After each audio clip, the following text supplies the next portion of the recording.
All right, guys. I thought I'd do a quick video on the Hoodoo, specifically the Tempest 120 paddle version, since it has the vertical stern mounted rudder, and it's a little bit different from all the pedal drive guys who have a rudder that's mounted there that goes up underneath the hull along the line of the skeg on the keel there. But yeah, a lot of people complain about the rudder lines being essentially useless on this, and that's primarily for this reason right here. The line that is used from the factory is absolute junk. It's a nylon core that I gather, with like maybe a Dacron or polyester cover. It stretches. I mean, I can grab 6 inches of this and just stretch it an extra inch just with my hands. So you can imagine with leverage on a rudder system with the pedals, applying 2-to-1 or 3-to-1 leverage with the pedals, that it would just simply stretch and barely move the rudder. And that was the case. Everybody complained about it, and I said, we'll see what happens when I get it. And yep, that was it. So I just wanted to make a quick video on how you can upgrade the rudder lines immensely, and I'll just show you the end result here real quick.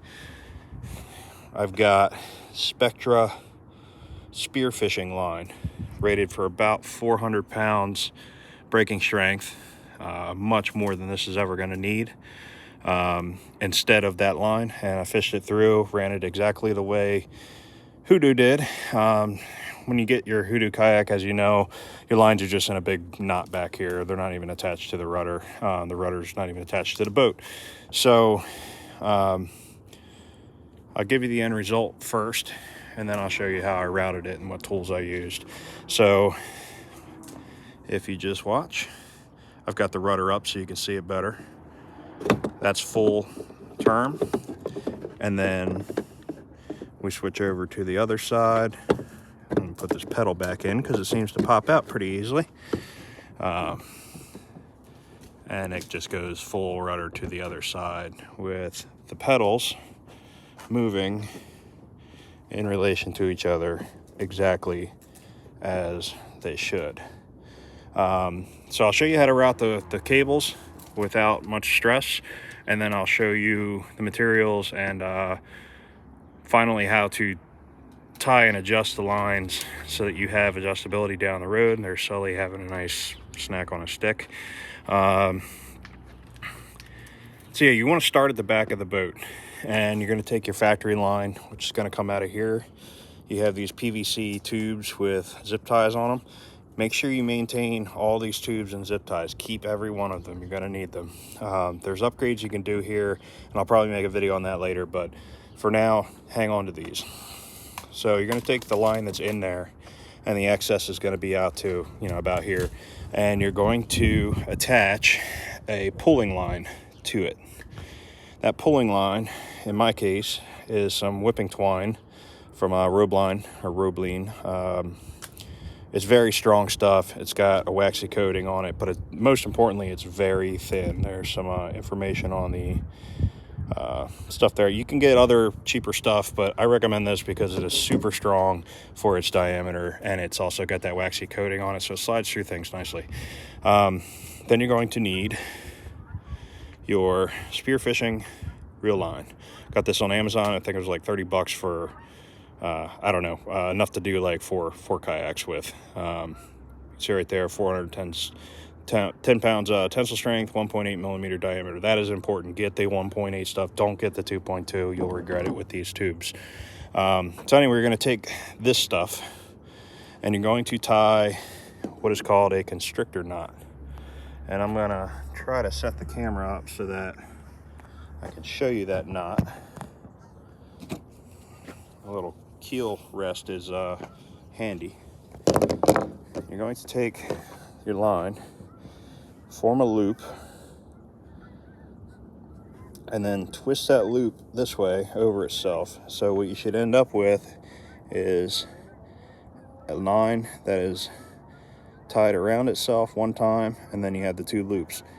That's a constrictor. You're then going to take the very bitter end of your line that comes out of the kayak, and I'll show you that next. And we're going to do what's called stripping the core. Now, stripping the core, you're just going to peel this end of this. Let me put these down. Peel the end of this back until you see the core material of the factory line. And it's going to be really soft, fluffy stuff that you can just kind of pull out of the center. And that can be tricky because you can't really see it in this line very easily. But once you get a hold of it, you'll know. I might have already done that here. Hold on. All right, got a fresh cut.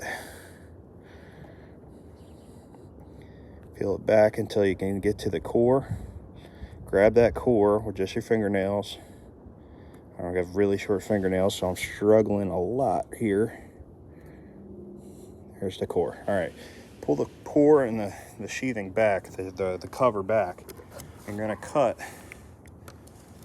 just the core off back at the cover. Then you're gonna grab back here and pinch hard and grab the cover and slide it back over that core. And what you're gonna end up with is a thinner section of line where it's just the cover for a couple inches where you cut that core out. That's where you're gonna tie that constrictor knot onto the very, very, very tip of, get back on there. On there. And you can kind of snug it up further down and then work it up towards the very tip of the line. You want it as very close to the tip of the line as you can, then really snug that down. That's the advantage of this twine, is it's super strong. And then you can actually work it towards the end of that line a little bit. You'll notice it's very hard to slide off now. This is very strong. You can pull very hard without it coming apart. This is what's going to enable you to pull it through the kayak. So now you have the fishing line attached to the main line. You're going to reach in and grab these PVC tubes with your fingers. I prefer to use your fingers because pliers will tear them up and deform them. So grab these and just work them back and forth. And I'm not going to do it here because I finally just got this thing all back together. You're going to work them out. They're about that long. You're going to pull them out of there. So leave them on the line. Then you're going to work the zip tie off so that it's off the plastic but on the line. Then you're going to take your main line and you're going to pull the end of that main line through the end of this plastic, first through the zip tie, then through the plastic tube. So that now the zip tie is on your fishing line. Your fishing line is now through this tube, and you have to kind of work it through this tube, but believe me, this stuff is strong. Wet it a little bit, it'll pull right through there. Now you've got your fishing line through the zip tie and the clear tube, and you're going to go then through the hole in the kayak by pulling on the factory line as it exits at this point, this way, and that's going to pull that end of that fishing line into your kayak. And when you get to this one, you're going to feel it bump into that and stop there. Then you're going to come down, you're going to pull this tube out over the factory line, get the zip tie over the factory line, then you're going to get this tube out of here. Then you'll be able to pull your fishing line through here. And actually your fishing line may just slide right through here, but you're going to need to take this out to pull your main line through later anyway. So yeah, pull this out. Now you got your fishing line out of this hole.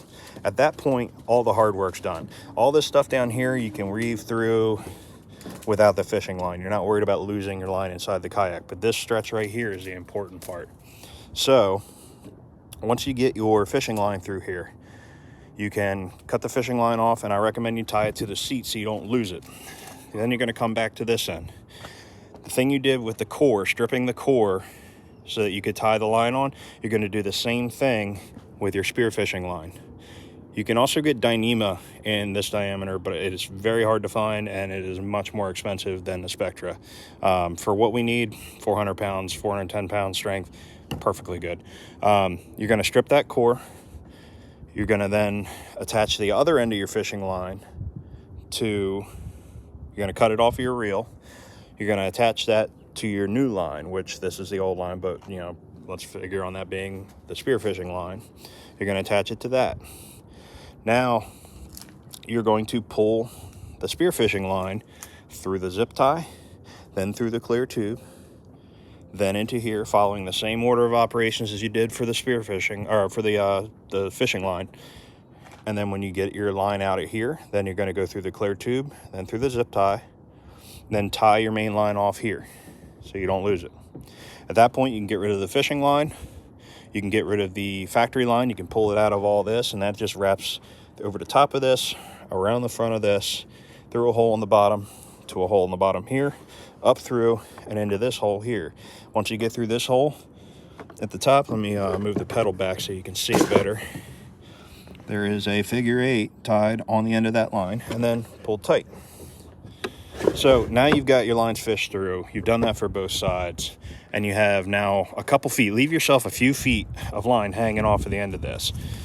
The reason for that is you don't want to have a big knot in between the end of the rudder arm here and this tube. That's going to be the limit of travel, is the end of that tube. And I kind of pushed mine further back than the factory had them way out to here. The rudder barely moved. You can push these as close in as you want, but really, because of the angle of the rudder, that right there, that amount of protrusion allows full travel of the rudder. The rudder doesn't move much more than maybe 30 degrees side to side in any case. Once you have that through, all you're going to do is come up here and put both pedals in the all the way back position. And what this does is gives you an even starting point. At that point, you are going to turn the rudder until the hole in the rudder lines up with the end of that tube. And you're just going to hold it with your body like this. And you're going to take this line, and you're going to come up through the hole, around, up through the hole again, around, up through the hole a third time, come in. Then you're going to cross underneath yourself and keep this tight while you're doing it. Give it a good pull, because that pedal is maxed out up there, so this is going to be nice and tight. And keep this good and tight while you're tying it. And once you get to about here, the third time through, this is not in danger of getting loose very easily. Then, to give myself ability to adjust this later and have enough line if something were to chafe or break, I came over here, went around this line, then back to the center of the kayak. And I did this on both sides. I pushed it all the way this way, tied that line in that position with it tight. And now if you look, when it's centered, there's too much line. That's fine, because what that did is it set you up so that when the pedals come out of their locked back position, they are both perfectly upright. And the very moment you move this pedal, the other pedal moves. There is no delay, which means there is no slack and no stretch. And that is how you get a very reactive, very sensitive, and snug rudder line. Now, to make the ends of your lines neat, I like to use the good old map torch with a Presto light. And it doesn't take a ton of heat. Wet your fingers before you go to pinch and clean up the mushroomed ends of the line so you don't burn yourself. And then you might need a pair of vice grips or pliers just to grab a hold of these guys here, because this hole is very small in relation to that too. There is actually a considerable amount of pinch going on there, and I couldn't get that side out without pliers. If you do happen to deform the tube and it's not torn, you can very gently heat that tube to reset it to its memory. And you can use the torch if you're very, very, very careful, or you can use a heat gun and just pass it over that tube until you see the tube soften and then return to its original shape, and then get the heat off of it and cool it off without any pressure on it. You don't want to touch it at that point because it'll deform it. That way you can reuse those tubes. If you mess them up, I'm sure you can find some tiny vinyl tubing. I've seen guys use brass or copper tubing and then put a little flare end in it and then force that copper in here, so it has a nice clean opening and it's flat and it's further back. That's pretty cool. I think I'm actually going to do that, but for now, this is how I've rigged it, and I'm very happy with it. And I thought I'd make what I hoped would be a short video, but it turns out it's almost 15 minutes long, so sorry about that. I talk entirely too much. Ask my wife. She's deaf. And listen, guys, be safe on the water, and hope this helps somebody out.